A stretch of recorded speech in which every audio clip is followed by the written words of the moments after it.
Élection mai 2019.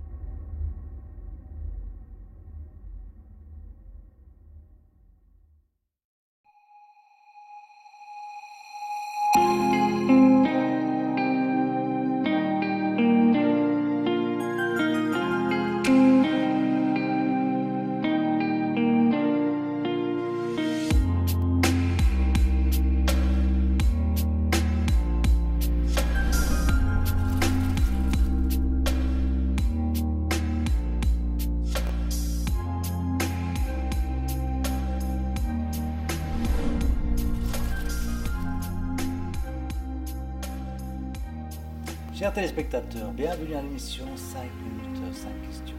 Aujourd'hui, nous avons un nouvel invité qui est à la 25e place, c'est Hassan Koyuncu du Parti Socialiste. Donc, il va être questionné par M. Rachid Zegzaoui. Bonjour M. Hassan Koyuncu. Bonjour M. Zegzaoui. Pourriez-vous vous présenter en quelques mots et nous parler de votre parcours politique? Tout d'abord, je voudrais vous remercier, M. Zegzaoui, ainsi que M. Duran pour cette invitation. C'est un plaisir pour moi d'être ici parmi vous. Hassan Koyuncu, c'est un homme politique qui est né à Saint-Josse, ici tout près, la clinique Saint-Étienne, et qui a grandi à Schaerbeek. J'habite à Schaerbeek depuis que je suis né. Je suis conseiller communal depuis 2012. J'avais participé aux élections communales du 14 octobre 2012. J'avais fait un très bon score à l'époque, 1652 voix. C'était une première expérience pour moi. Et à l'époque, j'étais aussi jeune socialiste et je militais avec les jeunes socialistes, avec mes camarades de la section et de la Fédération bruxelloise des jeunes socialistes. Et puis mon parti m'a mis sur les listes régionales en 2014, donc aux élections du 25 mai 2014. À l'époque, j'avais fait 4400 voix. J'étais devenu député pour la première fois. J'avais 33 ans. C'était vraiment une très bonne expérience pour moi. On avait fait une campagne vraiment, vraiment intense et on avait récolté les fruits le soir des élections. Et puis récemment, aux élections du mois d'octobre, aux élections communales du 14 octobre 2018, avec plus ou moins 2600 voix, je fais le deuxième score de la commune après le bourgmestre. Et maintenant, me voici candidat à nouveau aux élections régionales du 25 mai, des élections qui se dérouleront d'ici 10 jours. Pourquoi avoir préféré une nouvelle fois la région plutôt que le fédéral, par exemple? Pendant la législature, on a vraiment fait du très très bon travail dans les commissions. Moi, je suis commissaire dans la commission de l'infrastructure. Au départ, je faisais partie de la commission logement. À vrai dire, pendant cette première législature, j'ai appris. J'ai beaucoup appris.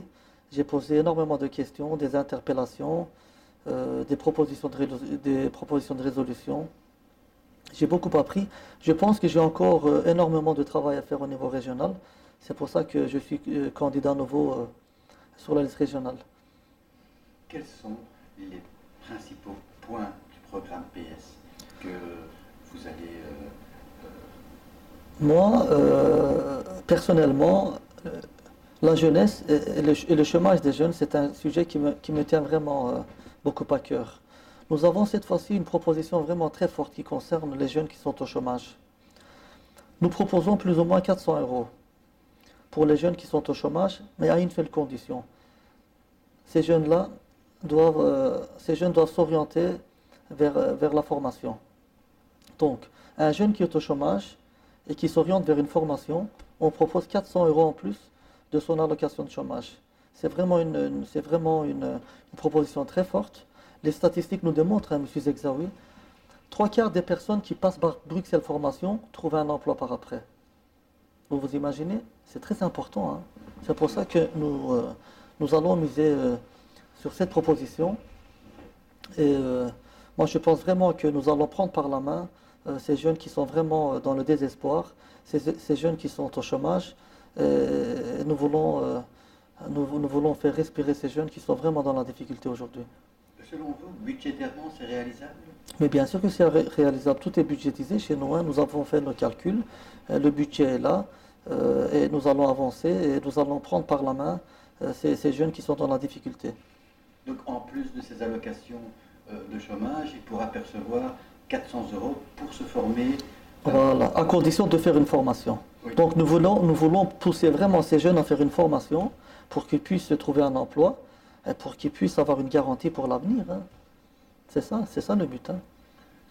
Oui, et pour la discrimination, on voit beaucoup de jeunes et de moins jeunes se plaignent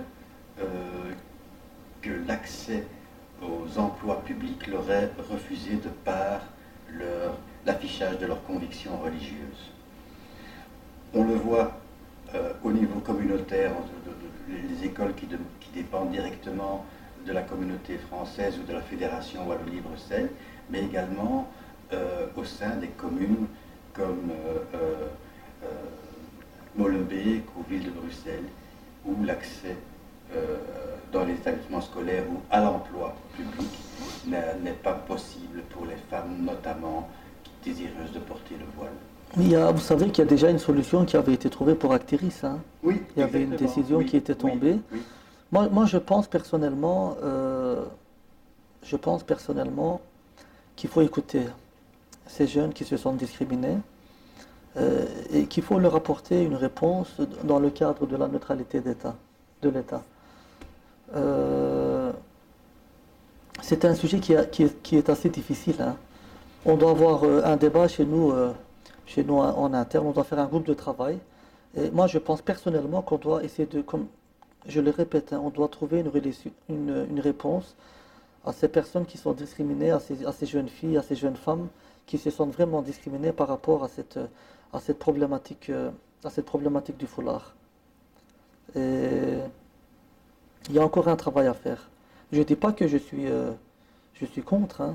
Je pense qu'on doit aller dans une direction qui va réconforter ces jeunes qui se sentent discriminés.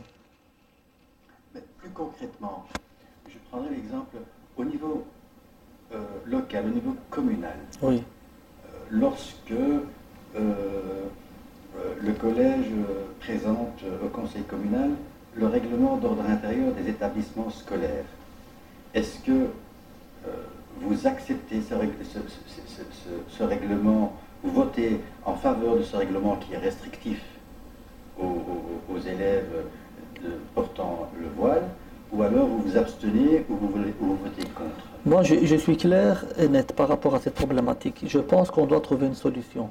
Je pense qu'on doit les réconforter et je pense qu'on doit les intégrer. Dans le mécanisme et dans le monde du travail. On doit trouver une solution à ça. Et je suis clair et net par rapport à ça. Hein. On doit trouver une solution. Et il faut aller étape par étape, il faut faire des groupes de travail et je pense qu'il faut évoluer sur cette problématique. C'est un problème que Je comprends, écoutez, ces jeunes filles et ces dames que je rencontre dans les marchés, on me pose souvent la question par rapport à cette problématique. Hein. Et moi, vous savez, je les comprends. Hein. Je les comprends et on doit trouver une solution par rapport à ça, dans le cadre de la neutralité de l'État. Est-ce que vous avez les moyens de faire changer la position du parti par rapport à cette question? Mais écoutez, nous sommes un parti politique dans lequel il y a la liberté de penser. On peut avoir des débats entre nous, on peut faire un groupe de travail et essayer de faire évoluer les choses. Hein. On parle de tout chez nous en interne. Hein. On parle de tout. D'accord. Il n'y a pas des questions où le Parti socialiste, par exemple, sur cette question de neutralité, est intransigeant, par exemple. On ne peut pas débattre de ces questions. Le principe du Parti socialiste, c'est de veiller à la neutralité de l'État et donc le Parti socialiste considérerait que le port de signes distinctifs violerait ce principe de neutralité. Comme je vous ai dit, on doit avoir un débat sur ce sujet entre nous, entre les camarades du parti, et on doit évoluer sur cette question. Parce que c'est une problématique qui vient sans cesse sur le terrain pendant la campagne, hein, que ce soit en rue, que ce soit dans les marchés. Et moi je les comprends, hein, ces dames et ces jeunes filles. Et je pense qu'on doit les réconforter. Il faut trouver une réponse et il faut les intégrer dans le monde du travail. Donc aujourd'hui. Vous allez vous impliquer lors de cette législature pour que les choses évolue. On va discuter de ça entre nous et moi je suis prêt à prendre la parole et à discuter par rapport à ça. On va se mettre autour de la table et on va discuter, hein. On doit faire évoluer les choses par rapport à ça.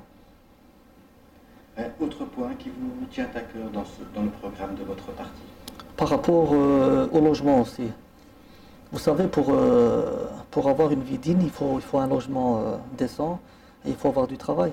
Par rapport à l'emploi, je vous ai parlé de notre proposition et je pense qu'il faudra faire un effort lors de la prochaine législature par rapport au logement et construire plus de logements. Oui, plus de logements sociaux parce qu'on a de plus en plus de familles qui sont dans la difficulté et nous rencontrons des familles pendant la campagne, hein. Ils sont vraiment dans la difficulté et on doit pouvoir apporter des réponses aussi à ces personnes qui nous interpellent sans cesse, à ces personnes qui attendent dans les files d'attente, sur les files d'attente par rapport aux logements sociaux. Il est temps maintenant, hein. Et il faut aussi que des autres communes, que toutes les communes de la région bruxelloise soient solidaires par rapport aux logements sociaux. Et ça ne sert à rien de concentrer seulement les logements sociaux dans les communes comme Scarbeck, comme Anderlecht, Molenbeek, comme la ville de Bruxelles. Et il faut que les communes du Sud aussi jouent le jeu et soient solidaires par rapport à ça. En attendant la construction de ces logements sociaux, seriez-vous favorable, par exemple, à une allocation logement? Nous avons déjà une allocation logement pour les familles qui sont dans le besoin et pour les familles qui répondent aux critères, hein. Il y a déjà des aides apportées à des familles qui sont aux familles qui sont dans le besoin. Oui, bien sûr. Oui. Mais vu la crise, ça touche d'autres personnes qui ont peut-être des revenus un peu plus élevés que ceux qui en bénéficient. Moi je pars du principe qu'il faut toujours aider les familles qui sont dans le besoin. Donc à un moment donné, si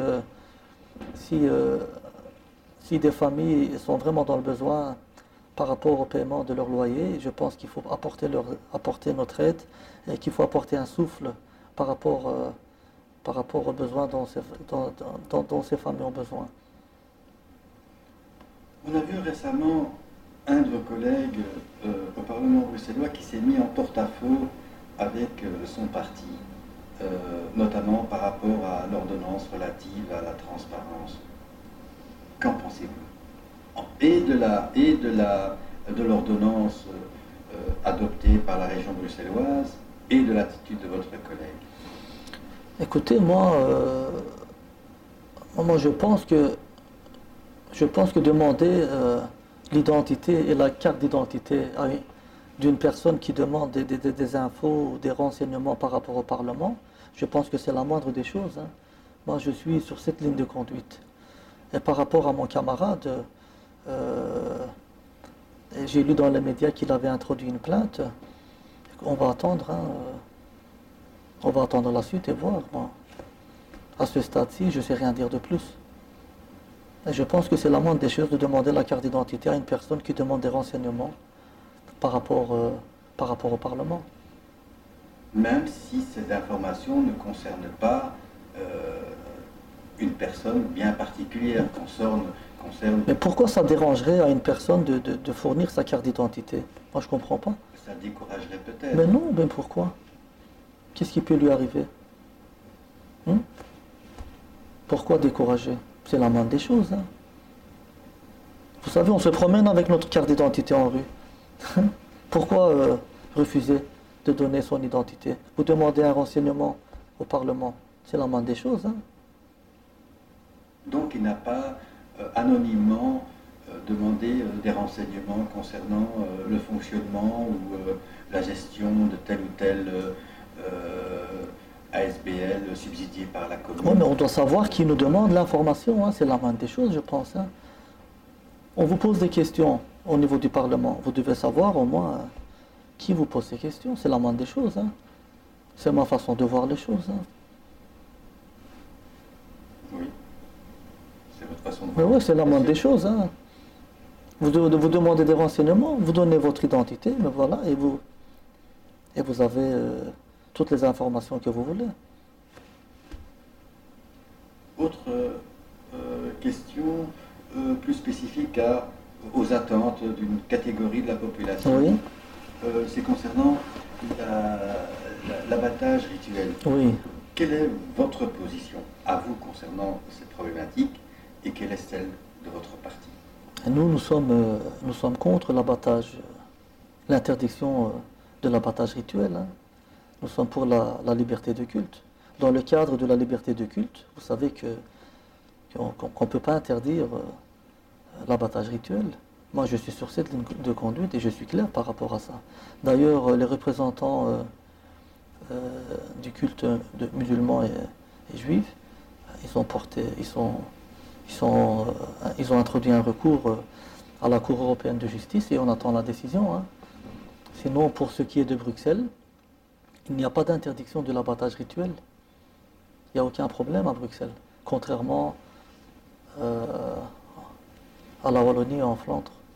À Bruxelles, il n'y a aucun souci. Donc vous condamnez la position adoptée par vos camarades wallons.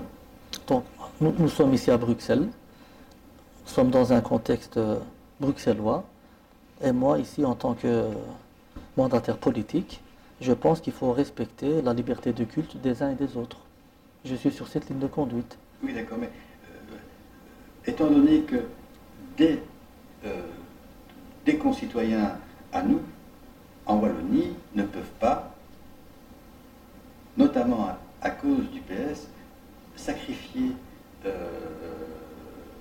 la bête comme on le faisait depuis toujours. Est-ce que ça vous gêne? Au PS bruxellois, ici à Bruxelles, le Parti socialiste, ici au PS bruxellois, nous avons une ligne de conduite, moi et mes camarades, nous sommes contre l'interdiction de l'abattage rituel. Pour nous, c'est clair avec mes camarades. Pour nous, c'est clair. Et aujourd'hui, il n'y a pas d'interdiction. Il y a un procès au niveau de la Cour européenne de justice. On attend de voir la décision. Et moi, je suis pour l'abattage rituel à Bruxelles. Donc, en aucun Donc cas, c'est clair et net pour nous. Hein. donc, en aucun Je cas, suis très clair. Hein. En aucun cas, Oui. Même si monsieur le chef de groupe le prochain chef de groupe du Parlement, le prochain chef de groupe Oui. du PS au Parlement Oui. bruxellois vous demande de voter pour l'interdiction, vous ne voterez pas. Écoutez, aujourd'hui, moi et mes camarades, nous sommes contre l'interdiction de l'abattage rituel. Mais vous avez vu les déclarations, que ce soit du ministre-président, que ce soit de M. Ahmed Lawesh, eux aussi ils ont été clairs hein, par rapport à ça. Donc c'est clair. Même dans les instances du parti, c'est clair. Oui, nous sommes pour l'abattage rituel. Je les ai entendus, bien sûr. C'est clair et net. Oui, d'accord. Oui. Je les ai entendus, les instances bruxelloises du PS, je les ai entendus. Mais en aucun cas, je les ai entendus condamner les décisions prises par le camarade wallon. Mais nous, aujourd'hui, à Bruxelles, pour réconforter nos concitoyens issus de la communauté musulmane, que ce soit de la communauté juive, c'est clair. Nous sommes pour l'abattage rituel. Nous sommes contre l'interdiction de l'abattage rituel. Voilà, pour nous, c'est clair et net. C'est fondamental. Voilà, au niveau de Bruxelles, c'est clair. Nous sommes à Bruxelles. Oui. Et au PS bruxellois, vous avez entendu Rudy Vervoort, Ahmed Lawesh. Voilà. On a tout mis en place, c'est clair pour nous. Très très bien. Voilà. Je vous remercie beaucoup. C'est moi qui vous remercie. C'était un plaisir pour moi d'être ici parmi vous, franchement. C'est réciproque. C'était une très bonne discussion. Je vous remercie vraiment. Merci à vous. Et je vous invite maintenant à vous adresser directement aux électeurs qui, le 26 mai prochain, devront... Je vous donne rendez-vous le 26 mai. Je vous invite à voter pour le Parti socialiste. Pourquoi le Parti socialiste? Le Parti socialiste, c'est le parti qui va répondre à l'urgence sociale et à l'urgence climatique.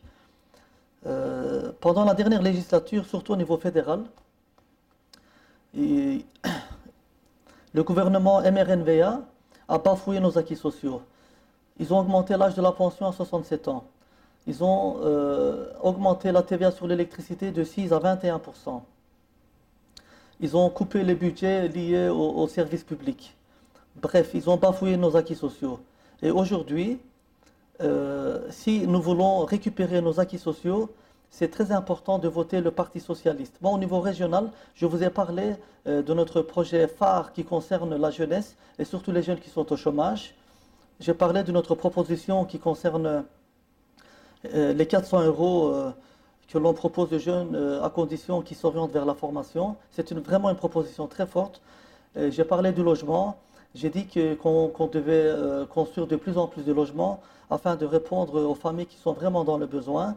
Aujourd'hui à Bruxelles, que ce soit à Bruxelles, en Belgique et dans le monde, pour avoir une vie digne, il faut avoir un logement décent et un emploi durable. Donc le 26 mai, je vous invite à voter pour moi. Je suis candidat aux élections régionales, Hassan Koyuncu. Je suis 25e sur la liste régionale. Je suis tête de liste de la deuxième colonne. Et je vous invite aussi à voter mes camarades au niveau de l'Europe. Vous avez Paul Magnette et vous avez mes autres camarades qui sont sur la liste. Vous pouvez voter plusieurs candidats. Et au niveau fédéral, vous avez comme tête de liste Ahmed Laouej, que ce soit Ahmed Laouej, que ce soit Caroline Désir, Emir Kir et mes autres camarades. Vous pouvez voter plusieurs candidats de la même liste. On se donne rendez-vous le 27 heures. Nous vous remercions d'avoir suivi notre émission 5 minutes 5 questions. Nous vous donnons rendez-vous avec un prochain candidat bientôt. Bonne soirée.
Élection mai 2019.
Televizyonunuz.